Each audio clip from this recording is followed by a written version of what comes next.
دوستو ہمارے چینل پاک ویوز ٹی وی کو سبسکرائب فرمائیں، شیئر فرمائیں اور لائک فرمائیں، شکریہ۔ بسم اللہ الرحمن الرحیم، الحمدللہ رب العالمین والصلاة والسلام علی رسولہ الکریم، اما بعد۔ پاک ویوز ٹی وی محمد منشا، السلام علیکم جی، کیسے ہیں؟ آج ہم دیکھتے ہیں کہ جناب عزت مآب طیب اردوغان صدر جمہوریہ ترکی، وہ پاکستان کے دورے پر تشریف لائے، پارلیمنٹ سے خطاب بھی فرمایا، اور آج کل بہت سارے لوگ جو اسٹیبلشمنٹ کے پروردہ اور پاکستان کے عوام میں سے شاہدولہ ولی کے چوہے تراشنے کے ٹول کے طور پر کام کرتے ہیں، وہ خان صاحب کو ایکویٹ کرتے ہیں طیب اردوغان کے ساتھ، یعنی اس انداز میں دیکھتے ہیں کہ دیکھیں جی طیب اردوغان اور عمران خان نے گویا عالم اسلام میں یہ کر دیا اور وہ کر دیا، یعنی جیسے یہ کہیں کہ ایک چمکتا چاند ہے، اس کے ساتھ چھپکلی باندھ دیں اور کہیں کہ یہ بھی چاند ہی ہے۔ تو طیب اردوغان تو بہرحال دنیا اسلام کے ایک نابغہ روزگار ماڈرن دور میں شخص ہیں اور بہت پاپولر ہیں، ان سے اہل ایمان بہت محبت رکھتے ہیں، اور اپنے ملک میں تو بہرحال ظاہر ہے وہ بہت زیادہ مقبول ہیں۔ اور خان صاحب نسخہ مقبولیت کا جو ہر ایک کو دیتے ہیں، وہی 82 نسخہ ان پر بھی عظمت کہتے ہیں کہ یہاں الیکشن لڑیں تو یہ جیت جائیں گے۔ بہرحال دیکھتے ہیں ان کہ دونوں کی شخصیات کیسی ہیں۔ خان صاحب کے متعلق بہت زیادہ بات میں نہیں کروں گا، تھوڑا بہت ریفرنس ہو گیا، اس لیے کہ اس کو تو آپ پوری طرح جانتے ہیں مجھ سے کہیں زیادہ۔ تو طیب اردوغان جو ہیں وہ 54 میں پیدا ہوئے، خان صاحب 52 میں، 1.5-2 سال کا فرق ہے۔ طیب اردوغان جونیئر ہیں بائی ایج، خان صاحب 1.5-2 سال ان سے بڑے ہیں۔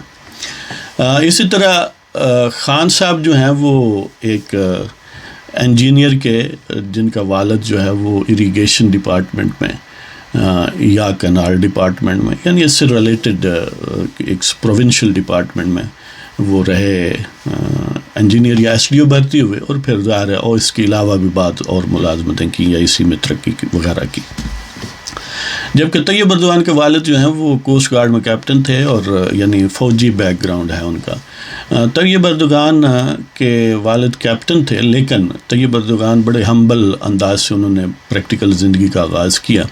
اس سے پہلے، پریکٹیکل زندگی سے پہلے، یعنی وہ ایک امام خطیب سکول میں پڑھے، یعنی مدرسے میں پڑھے گویا۔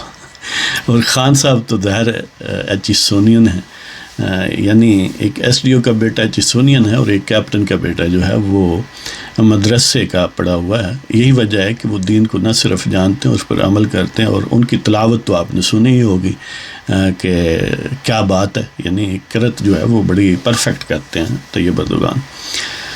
تو بہرحال طیب اردوغان پھر انہوں نے الٹیمیٹلی مرمرہ یونیورسٹی سے بزنس ایڈمنسٹریشن میں ڈگری لی۔ خان صاحب آپ کو پتہ ہے کہ پھر کہیں اور پدھار گئے انگلینڈ وغیرہ میں۔ تو خان صاحب کے تعلقات اپنے والد یا والدین سے بھی سٹرینڈ ہی رہے، اور وہ انوکھی ٹائپ چیز ہیں۔ جبکہ طیب اردوغان جو ہیں وہ بہت فیملی اورینٹڈ ہیں، ان کا خاندان جو ہے وہ ایک سٹیبل فیملی بیسڈ، فیملی کی ویلیوز اور ورچوز پر یقین رکھتا ہے۔ خان صاحب کی شادی کو آپ جانتے ہیں، یا شادیوں کو آپ جانتے ہیں، جبکہ طیب اردوغان کی شادی جو ہے وہ الٹیمیٹلی 1978 میں، یعنی 1978 میں جولائی میں ہوئی، اور ان کی جس خاتون سے شادی، اس کا نام آمنہ گل باران یا آمنہ اردوغان ہے اب ان کا نام، اور 78 سے آج تک یعنی 44 ایئرز ہو گئے ہیں، وہی خاتون ان کے نکاح میں ہے۔ جبکہ خان صاحب کے سٹیبل ریلیشنز آپ جانتے ہی ہیں۔ طیب اردوغان کی 4 بیٹے اور بیٹیاں، یعنی 2 بیٹے اور 2 بیٹیاں ہیں، جبکہ خان صاحب کی سنا ہے 1 بیٹی ہے، اور وہ بڑی ہے، اور 2 چھوٹے صاحبزادے ہیں۔ ویسے وہ بھی اب اولاد والے ہیں، تو خان صاحب کے بیٹے بیٹیاں بھی اولاد ہو سکتی ہے اگر چاہیں تو۔ اسی طرح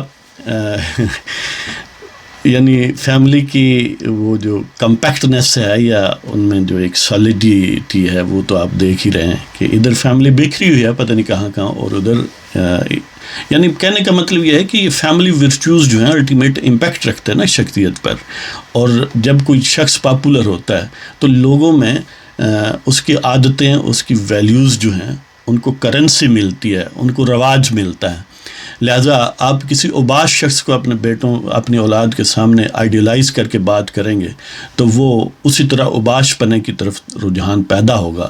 جبکہ کسی سالڈ ایک فیملی اورینٹڈ آدمی کی بات کریں گے، اس سے بطور ہیرو پیش کریں گے تو وہ بچے اس کی طرف نکالی یا اس کی طرف ان کا رجحان ہوگا. یہ بڑی عام باتیں ہیں، یہ کوئی ارریلیونٹ بات نہیں ہے. تو بہرحال طیب اردگان جو ہے وہ پھر اسٹوڈنٹ پالیٹکس میں بھی رہے اور الٹیمیٹلی وہ عملی سیاست میں آئے.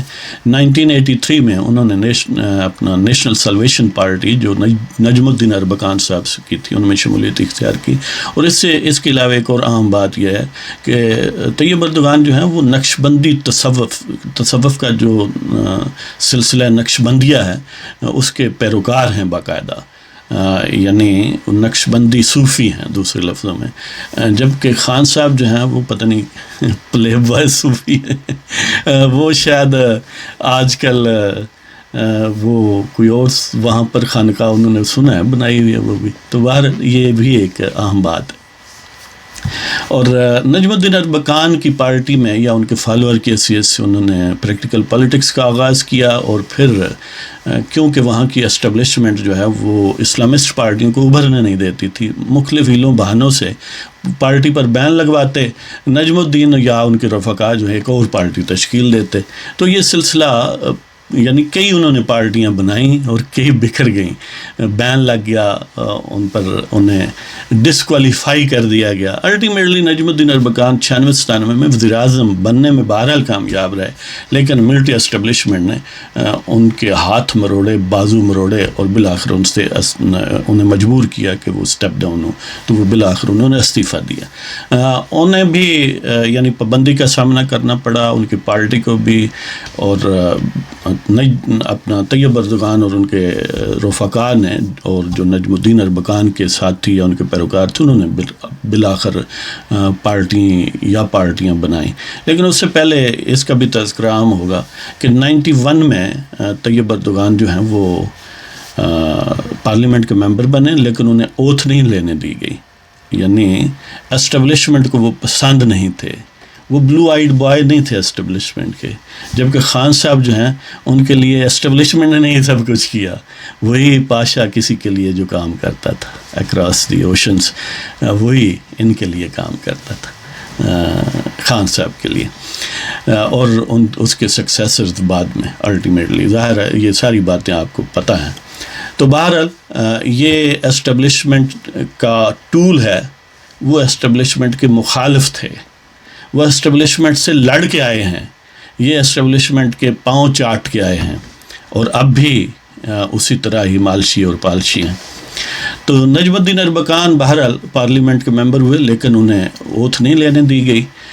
بالآخر وہ 94 میں میئر استنبول کے بننے میں کامیاب رہے اور 94 سے 98 تک وہ میئر رہے. انہوں نے استنبول کی کایا پلٹ دی. استنبول کے سمجھ لیں کہ آج کی کراچی کی طرح کی صورتحال تھی، لیکن نجم الدین اربکان کی بے پناہ محنت سے انہوں نے شہر کو صاف کیا، وہاں پانی کی سہولتیں بہتر کی، پولوشن بہت حد تک ختم کی.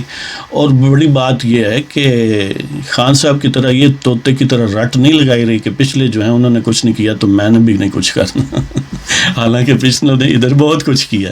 تو بہرحال نجم الدین اربکان نے ایسا بہترین انداز اپنایا کہ جو استنبول کی بلدیہ پر قرضے $1 بلین میں تھے وہ واپس بھی کیے اور کئی $1 بلین ڈیولپمنٹ پر لائے، بے پناہ سڑکیں اور عمارات اور پول وغیرہ تعمیر کیے. ظاہر ہے ایک شہر، اس شہر کو ایک یورپین سٹینڈرڈ کا شہر بنا کے رکھ دیا. تو اسی وجہ سے پھر وہ بڑے پاپولر ہو گئے. انہوں نے justice and development party AKP جو ہے وہ ایک پارٹی بنائی نا، آک پارٹی، آک تو جسٹس اینڈ ڈیولپمنٹ پارٹی، اس کا مطلب 2001 میں. تو بہرحال انہیں ایک دفعہ جیل میں جانا پڑا اور وہ 99 کی بات ہے. جیل میں جانے کا سبب یہ تھا کہ ایک نظم تھی، انہوں نے وہ سرعام پڑھی، ایک جلسے میں پڑھی اور نظم کے کچھ مندرجات اس طرح یعنی کم و بیش اس میں چند باتیں اس طرح تھیں کہ یہ جو مسجدیں ہیں ان کے مینار جو ہیں وہ ہمارے برچھے ہیں، ہمارے یعنی لڑنے کے گویا ٹولز ہیں، یا آپ کہہ لیں کہ میزائل ہیں۔ اسی طرح یہ گنبد جو ہیں مساجد کے، یہ ہمارے ہیلمٹ ہیں، اور مسجدیں گویا ہماری بیرکیں ہیں، اور جو اہل ایمان ہیں وہ ہمارے یعنی وہ ہمارے مجاہد۔ تو اس قسم کی جب انہوں نے نظم پڑھی تو ظاہر ہے یہ ان کی طب نازک پر گراں گزری جو اہل اقتدار تھے اور جو اسٹیبلشمنٹ یا سیکورٹی فورسز تھے۔ تو انہوں نے ایک عدالت کو یوز کرتے ہوئے ان پر بین لگوایا اور ان کو 10 مہینے کی سزا ہوئی، جس میں سے 4 مہینے انہوں نے بھگتے، اپیل پر 10 سے وہ 4 میں ریڈیوس ہو گئی۔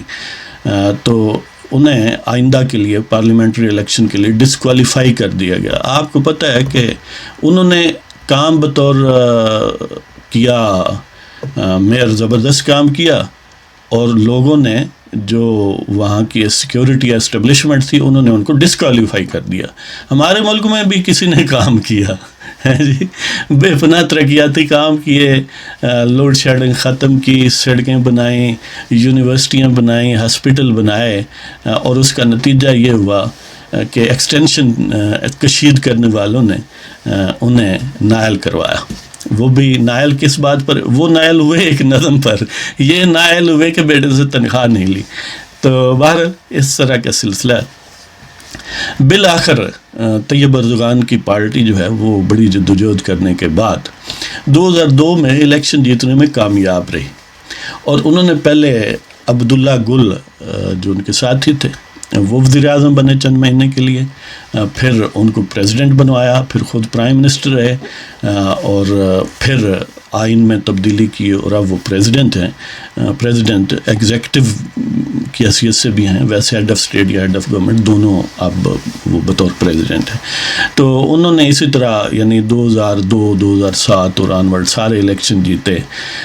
الٹیمیٹلی بلدیاتی الیکشن 2019 جو ہے اس میں انہوں نے بلدیاتی الیکشن اگرچہ جیتے اوورال، لیکن میجر سٹیز میں استنبول اور انقرہ وغیرہ میں ان کی پارٹی ہاری۔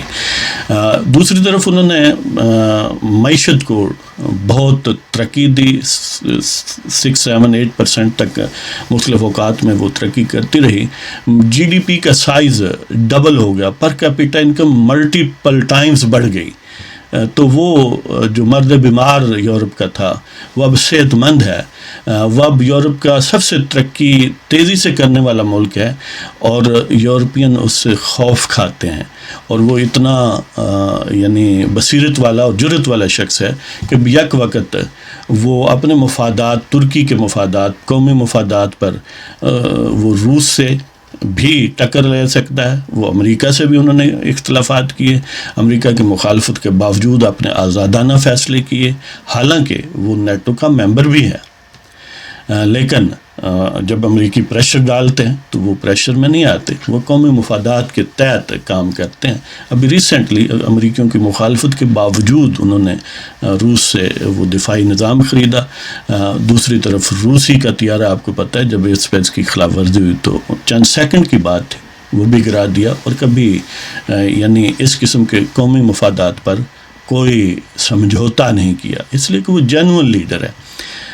دوسری طرف آپ کو پتہ ہے کہ وہاں کی فوج نے بغاوت کی، اور وہ بغاوت آپ کو یہ بھی پتہ ہے کہ امریکیوں اور امریکہ کے جو پروردہ یا ان کے جو الائز ہیں اسٹیبلشمنٹ میں یا وہاں کی پولیٹکس میں، ان سب کا اتحاد تھا، لیکن طیب اردگان پر اللہ تعالیٰ نے مہربانی کی، وہاں کے عوام کی مدد سے اس نے اس بغاوت کو ناکام بنایا اور سرخرو رہا۔ اب ترکی یورپ اور پوری دنیا کے سٹیج پر ایک ابھرتا ہوا ستارہ ہے، اور انشاءاللہ وہ اپنی نشت ثانیہ میں کامیاب ہوگا، اور عظمت رفتہ جو ترکوں کی ہے ان کو بحال کریں گے۔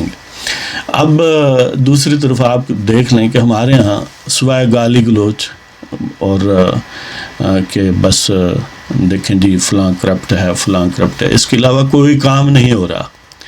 طیب اردگان نے قرضے اتارے ہیں، یہاں قرضے لیے جا رہے ہیں، وہاں تو وہ کہہ سکتا تھا 80 سال کا برڈن ہے، یہاں پتہ نہیں کیا ہو رہا ہے. یعنی یہ وہ کہتے ہیں نا کہ پہلے بھی شاید میں نے کہا ہے کہ کہاں راجہ بھوج کہاں گنگو تیلی. ہاں جی، ذات دی کوڑ کر لی تس چھتیرا نہ جب کہاں عمران خان کہاں طیب اردوغان.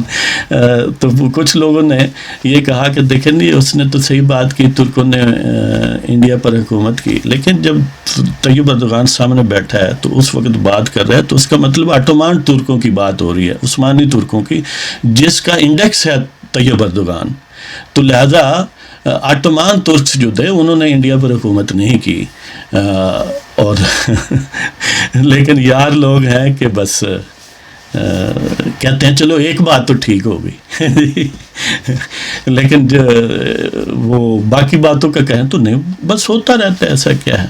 یعنی انہوں نے پھر بھی شاہ دولہ ولی کے چوہے تراشنے سے باز نہیں آنا. تو بہرحال اس کے ساتھ ہی آپ کی اجازت چاہتے ہیں.